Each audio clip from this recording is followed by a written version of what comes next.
যে ব্যক্তি নিজেকে আল্লাহওয়ালা বানাইতে চায়, যে ব্যক্তি নিজেকে মুত্তাকি বানাইতে চায়, যে ব্যক্তি নিজেকে জান্নাতি বানাইতে চায়, যে ব্যক্তি আল্লাহর রাস্তার কোনো আল্লাহওয়ালা বুজুর্গের সান্নিধ্যে মুরিদ হয়, সালেক হয়, তাজকিয়া আত্মশুদ্ধি করতে চায়, নিজের জীবন ভেতর বাহির সুন্দর করতে চায়, এই সব কিছু সুন্দরভাবে যেন তার মধ্যে আসে এবং পুরা ইসলাম মানা, খেয়াল করেন কথা, পুরা ইসলাম মানা তার জন্য যদি সহজ হতে হয় তাহলে তাকে 6টি আমলে অভ্যস্ত হইতে হবে। কয়টি আমলে? আবার বলেন, কয়টি আমলে? এই 6টি আমলে যদি কোনো ব্যক্তি অভ্যস্ত হয় তো আল্লাহ তাআলা তাকে পুরা ইসলাম মানার, দিন মানার মতো যোগ্যতা, শক্তি, হিম্মত, তৌফিক আল্লাহ দান করবেন। ইমানের 77 শাখা আল্লাহ নবী সাল্লাল্লাহু আলাইহি ওয়াসাল্লাম বলেছেন, এই পুরা ইমান অতি অল্প সময়ে ধীরে ধীরে তার মধ্যে আত্মস্থ হবে, আসবে। হযরতের মূল ফিকির এটা। এই 1 সপ্তাহ খানকায় উনি এটা বুঝাইছেন যে আমার ফিকির, সারা পৃথিবীর মুসলমান যদি প্রকৃত অর্থে দিনদার হইতে হয় তাইলে ইমানের 77 শাখা, মানে পুরা ইমান, ইসলামের সবগুলো অংশ নিজের মধ্যে আনতে হবে, নিজের মধ্যে বাস্তবায়ন করতে হবে, তাইলেই সে পরিপূর্ণ দিনদার। কথা বোঝেন নাই আপনি? একটা লোক তো নামাজ পড়ে মাশাআল্লাহ, কিন্তু উনি মসজিদ থেকে বের হয়ে দোকানে গিয়ে সুদের লেনদেন করে, ওজনে কম দেয়, ধোকা দেয়, মালটার গুণাগুণ মিথ্যা বলে, এই লোকটা কি পরিপূর্ণ দিনদার? একটা তো আছে মাশাআল্লাহ, কিন্তু ওইটা তো নাই, ওইটা তো নাই। একজন নারী নামাজ তো পড়ে কিন্তু পর্দা তো করে না। একজন পুরুষ ছেলে মেয়ের খাদ্য খাবারের খরচ তো করে, কিন্তু তাদের জন্য টেলিভিশন, নাচ গান এটা দেখার জন্য ব্যবস্থা করে। তো একদিকে দিনদার একটা মানে, তো আরো 10টা মানে না, তো এই লোকটা কি পরিপূর্ণ দিনদার হলো? এই হযরত বলেন ইমানের 77 শাখা, এই সবগুলো শাখায় যে সমানভাবে মানে আমলে অভ্যস্ত হবে তাকেই বলা হবে পরিপূর্ণ দিনদার। তার জন্যই জান্নাত, তার জন্যই জাহান্নামের মুক্তি। সাহাবায়ে কেরাম ইসলাম মানছে কয়টা, ছাড়ছে কয়টা? কথা কয় না। মানছে কয়টা, ছাড়ছে কয়টা? আউলিয়ায়ে কেরাম, যাদেরকে আমরা আউলিয়া বলি, বুজুর্গ বলি, পীর মাশায়েখ বলি, তারা মানছে কয়টা, ছাড়ছে কয়টা? সব মানছে, সব মানছে। ঈমানও ঠিক করছে, ইবাদতও ঠিক করছে, মুআমালাতও ঠিক করছে, মুআশারাতও ঠিক করছে, আখলাকও ঠিক করছে, বাজারও ঠিক রাখছে, আবার কি নামাজও ঠিক রাখছে, স্ত্রী সন্তানের প্রয়োজন পূরণ এটাও ঠিক রাখছে, রাত্রি গভীরে তাহাজ্জুদের নামাজ, আল্লাহর বন্দিগি, জিকির, তেলাওয়াত এটাও ঠিক রাখছে। এজন্য পূর্ণ ইমানদার হওয়া চাই, পূর্ণ দিনদার হওয়া চাই।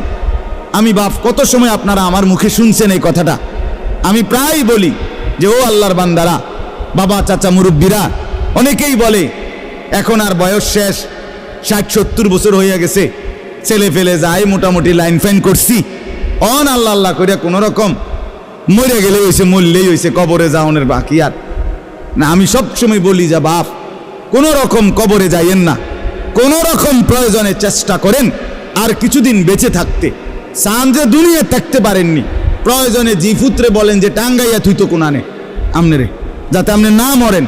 কারণ কোন রকমে মরলে বিপদ আছে, কোন রকম বাঁচলে তারপরেও যাই পারেন আপেল মালটা আরো কিছু খাইতেন পারবেন, কিন্তু কোন রকম মরলে ফেরেশতার ফিরায় কবরে আপনি থাকতে পারতেন না। ঠিক কিনা বলেন না কেন? আল্লাহ কি আপনারে আমারে কোন রকম কবরে যাইতে কইছে? তো আপনি দি কোন রকম যাওয়ানোর লাইন ধরছেন। ওয়ালা তামুতুন্না ইল্লা ওয়া আনতুম মুসলিমুন, এর মানে কি পূর্ণ মুসলমান না হয়ে মৃত্যুবরণ করো না। তা আপনি দি কোন রকম রব্বুল আলামিন বলেন, ইয়া আইয়ুহাল্লাযীনা আমানু দুখুলু ফিস-সিলমি কাফা, হে ঈমানদার মুমিন, পুরাপুরি ইসলামের মধ্যে পরিপূর্ণভাবে প্রবেশ করো। দূর একটা আছে 10টা নাই, 10টা আছে 20টা নাই, এমন আপনি যদি বলেন আমি পারবো, পারবেন, আপনি পারবেন, আপনি মানুষ, আপনি গরু ছাগল না। মানুষ পারবে বলেই আল্লাহ তাআলা মানুষের জন্যই বিধান দিয়েছেন, ঠিক কিনা বলেন? ফেরেশতাদেরকে বলছেন আমি জানি যা তোরা জানোস না তা, আমি বুঝাই বানাইছি মানুষ, আমি পারবে সে, আমার হুকুম মানতে পারবে, আমার দ্বীন গ্রহণ করতে পারবে, আমার শরীয়ত নিতে পারবে, আমার বিধান তারা পালন করতে পারবে, এই যোগ্যতা দিয়েই আমি মানুষ বানাইছি। অতএব পারবে না বলে যে ভুল হয়ে যায়, ছুটে তো যায়, গুনাহ তো হয়ে যায়, নাফরমানি তো হয়ে যায়। আরে তো চমৎকার বিষয়, আল্লাহ তাআলা বলছে বান্দা রিমুভার তো আমি রাখছি, মুসাবার জন্য তো আমি রাখছি ব্যবস্থা। যতবার হবে গুনাহ ততবার তওবা করবা, ততবার তওবা করবা, বারবার তওবা করলে আমি পুনরায় তোমারে আবার মুত্তাকি বানায় দেব। অজু তো ভাঙবেই, আবার অজু করবা, তাইলে তুমি নিয়মিত অজুওয়ালাই হয়ে যাবে। কথা বোঝেন না? একজন মানুষ যদি নিয়ত করে আমি সর্বদা অজু সহ থাকবো, তাহলে এ বেটা তার পেশাব করতে পারত না। কেমনে করবে পেশাব? ওমা অজু ভেঙে যাবো না? কথা বলেন না কেন? তার মানে কি? তার মানে কি বলেন? সাহাবীদের জীবনীতে আছে, আউলিয়াদের জীবনীতে আছে, তিনি সর্বদাই অজু অবস্থায় থাকতেন, তার মানে পেশাব করতেন না, নাপাক হতেন না ওনারা, আবার করে নিতেন অজু। যিনি বারবার অজু ভাঙলেই আবার পুনরায় অজু করে নেয়, তারে কি বলে না অজু ভাঙছে এটা বলে না, তারে বলে উনি সর্বদা অজু অবস্থায় আছেন। যে গুনাহ হলেই মাফ চেয়ে নেয়, তওবা করে নেয়, আবার ছেড়ে দেয়, আর করবে না ওয়াদা দেয়, আবার চেষ্টা করে গুনাহ আর করব না, আল্লাহ তাআলা বলে তুমি মুত্তাকি থাকবা, তুমি আল্লাহওয়ালাই থাকবা, তুমি জান্নাতি হইবা। তো আর সমস্যা কি? তো আর সমস্যা কি? 1000বারও যদি তওবা ভেঙে যায় আবার করো, আবার ফিরো। এজন্য বাপ আমরা প্রত্যেকেই পুরা দিন মানতে হবে, ইমানের 77 শাখা সবগুলো মানতে হবে, পুরা দিনদার হইতে হবে। আর এর জন্য বিশেষ শক্তি সঞ্চয়ের জন্য, শরীরের মধ্যে ভিটামিন শক্তি আনয়নের জন্য 6টা জিনিস লাগবে। 1 নাম্বার, এই 10 আয়াতের আলোকে বলতেছি, 1 নাম্বার হলো কিয়ামুল লাইল, তাহাজ্জুদ নামাজ, রাত্রিকালীন নামাজে অভ্যস্ত হইতে হবে। যে ব্যক্তি তাহাজ্জুদ নামাজে অভ্যস্ত হবে, রাতের প্রথম অংশে হোক, রাতের মাঝখানের অংশে হোক, রাতের শেষাংশে হোক, তাহাজ্জুদের নামাজে যে অভ্যস্ত, আল্লাহ তাআলা তার কলজার ভিতরে অসাধারণ শক্তি এবং পাওয়ার দান করে, ফলে সে নেক আমলে অভ্যস্ত হয়, গুনাহ ছাড়তে তার জন্য সহজ হয়। আলাইকুম বিকিয়ামিল লাইল ফাইন্নাহু দা'বুস সালিহিন ক্বাবলাকুম ওয়া হুয়া কুরবাতুন লাকুম ইলা রাব্বিকুম ওয়া মুকাফফিরাতুন লিস-সাইয়্যাত ওয়া মানহাতুন আনিল ইসম। আল্লাহর নবী বলেন সব সময় আমার উম্মত তাহাজ্জুদ নামাজ পড়িও। আল্লাহর নবী বলেন কেন? যেহেতু এটা আমার আগে আদম থেকে নিয়ে যত নেককার মানুষ ছিলেন প্রত্যেকের আমল ছিল। কেন পড়ো? যেহেতু তাহাজ্জুদ নামাজে বান্দা আল্লাহর সবচেয়ে ঘনিষ্ঠ হয়। আর কেন? যেহেতু তাহাজ্জুদ নামাজ বান্দার রাশি রাশি গুনাহ মাফ করে দেয়। আর কেন? যেহেতু তাহাজ্জুদ নামাজ বান্দাকে গুনাহ থেকে বিরত রাখে। এই 1 নাম্বার আমল কি বলেন? এখন যদি বলেন যে হুজুর নামাজে তো পড়ি না, তো নামাজ পড়েন, 5 ওয়াক্ত নামাজে অভ্যস্ত হন, তার সাথে সাথে তাহাজ্জুদ নামাজ পড়েন।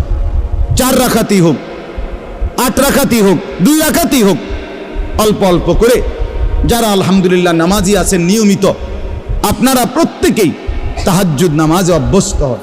তাহাজ্জুদ নামাজের সর্বোত্তম সময় হলো কিছুক্ষণ ঘুমাইয়া এরপরে উঠে পড়া, এটা হলো সর্বোত্তম। বাকি সমস্ত ওলামায়ে কেরামের মতামত এটা যে যদি কেউ কষ্ট হয় নাই পারে কোনোভাবে, তাহলে কমপক্ষে যদি এশার নামাজ আদায় করার পরে সে যদি ঘুমানোর আগেও তাহাজ্জুদ নামাজের নিয়তে 4 রাকাত 6 রাকাত 8 রাকাত নামাজ পড়ে নেয়, তো আশা করা যায় আল্লাহ তাআলা তাকেও তাহাজ্জুদের নিয়ামত দান করবেন। ঠিক আছে না? ইনশাআল্লাহ চেষ্টা করবেন, চেষ্টা করবেন। 2 নাম্বার, কোরআনুল কারীমের বেশি বেশি তেলাওয়াত, সহজভাবে, সুন্দরভাবে, বিশুদ্ধভাবে, সঠিকভাবে, একবারে মনের মধ্যে আল্লাহ তাআলার মহব্বত আর ভালোবাসা নিয়ে, অর্থাৎ বিশুদ্ধ কোরআন তেলাওয়াত, তারতিলুল কোরআন। 2 নাম্বার কি বলেন না? না শুধু কোরআন তেলাওয়াত করলে হইতো না, বিশুদ্ধ কোরআন তেলাওয়াত। বলেন 2 নাম্বার কি? যার বিশুদ্ধ নাই, বিশুদ্ধ করতে হবে। আমি ওনার এই বয়স কি আসেনি, কোন বয়স নাই?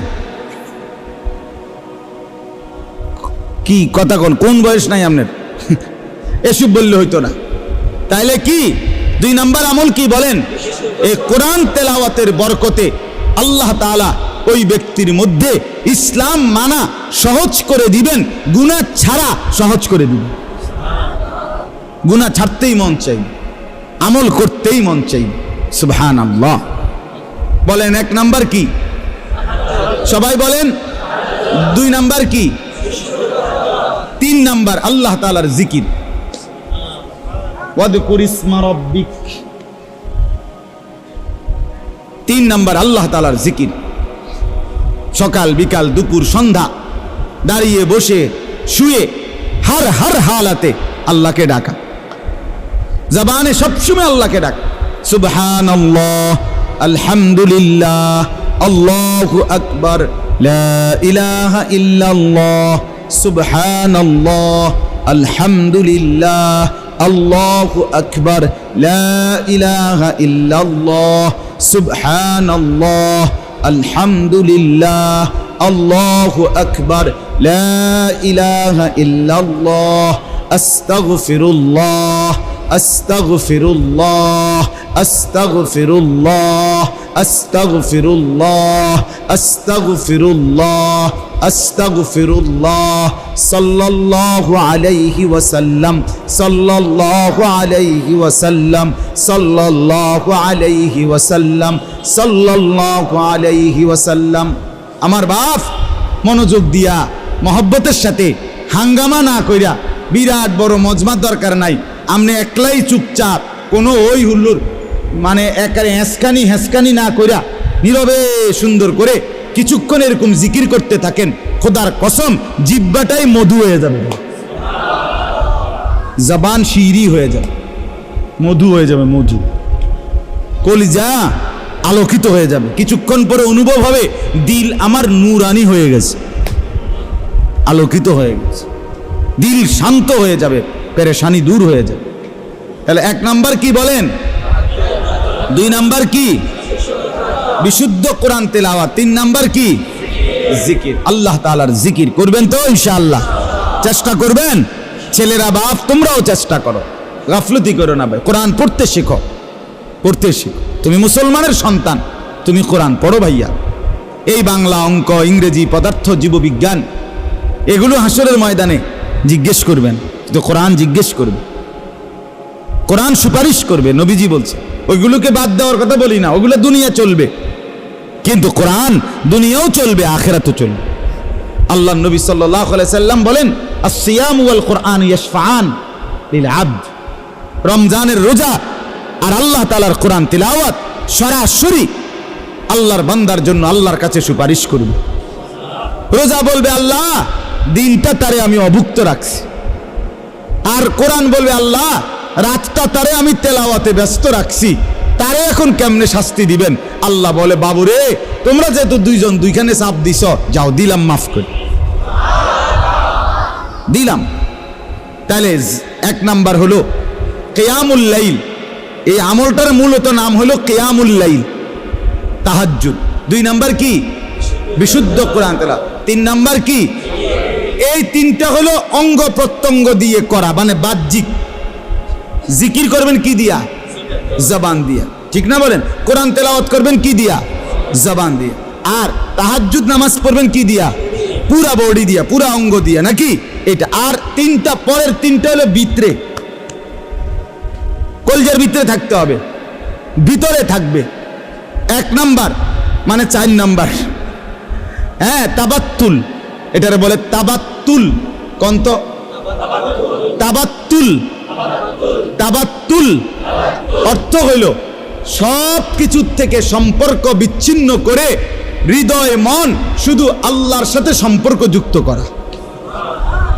দিল আমার শুধু আল্লাহকে ডাকে, মন আমার শুধু আল্লাহকে ডাকে, ভাবনা আমার শুধু আল্লাহকে নিয়ে, আমার চাওয়া পাওয়া সব আমার আল্লাহর কাছে, আমার আবেগ অনুভূতি সব আমার আল্লাহর কাছে।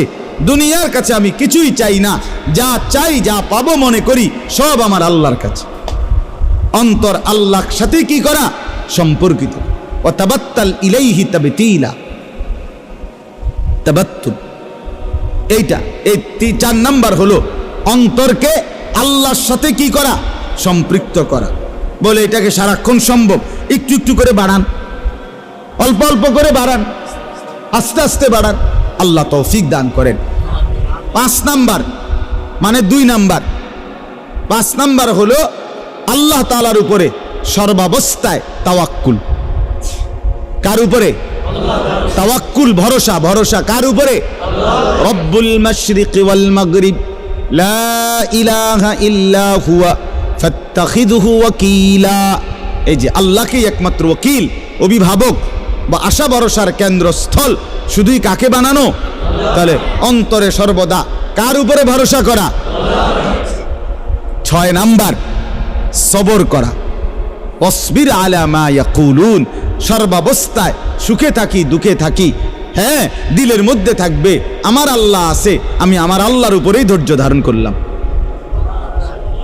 তাইলে বলেন, 3টা, পরের 3টা হইল আল্লাহর সাথে অন্তরকে সম্পর্কিত করা, 2 নাম্বার আল্লাহর উপরেই ভরসা করা, 3 নাম্বার সর্বাবস্থায় কি করা?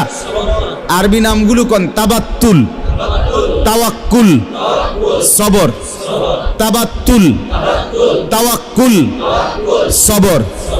তাবাত্তুল, তাওয়াক্কুল, সবর।